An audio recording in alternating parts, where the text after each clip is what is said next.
How about the draft? How many of you people out there really want to sign up for the military, or you want your children to sign up for the Army?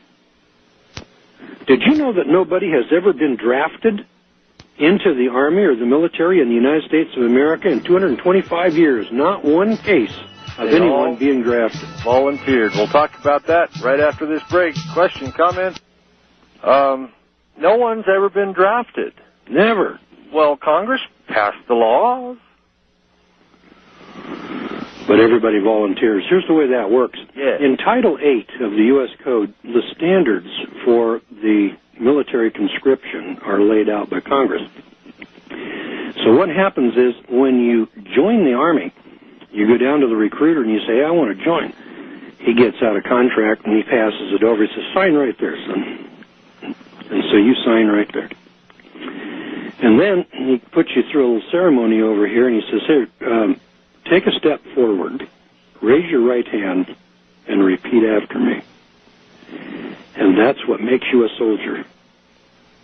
When you take a step forward, raise your right hand, and swear an oath of allegiance to the United States, that makes you a soldier. All right. What would happen if you didn't take that oath?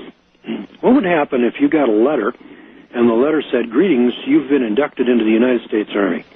And that letter is a subpoena. And the subpoena requires that you appear at the Army Induction Center.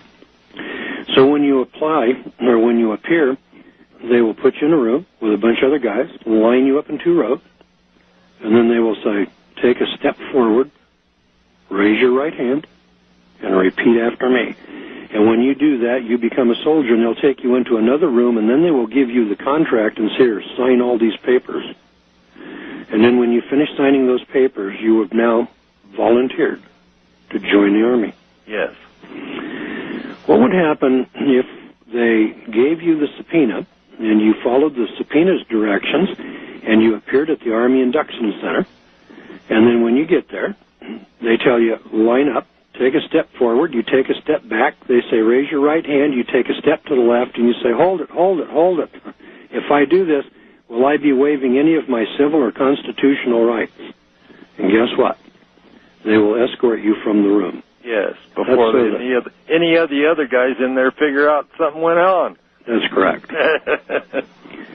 Then they will work on you and they will threaten you and tell you that we're going to put you in prison. We're going to prosecute you. And we're going to take you out in the alley and beat you up. But when they get all through, and it's about 15 minutes to 5, they'll give you a one-way bus ticket back home. Bottom line. Nobody's ever been drafted in the United States. The 13th Amendment prohibits it. But many people have been cunningly coerced into waiving their rights due to their ignorance.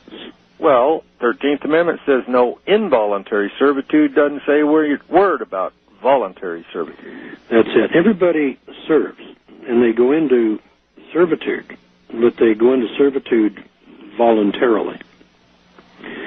So the conscientious objector status is obtained not by refusing to sign up for the draft. That's a requirement, just like we have a jury duty requirement. And when you receive your notice for jury duty, you must appear. You don't have to serve on the jury. When you receive your draft notice, that's the equivalent of a subpoena. You have to appear, but you don't have to serve.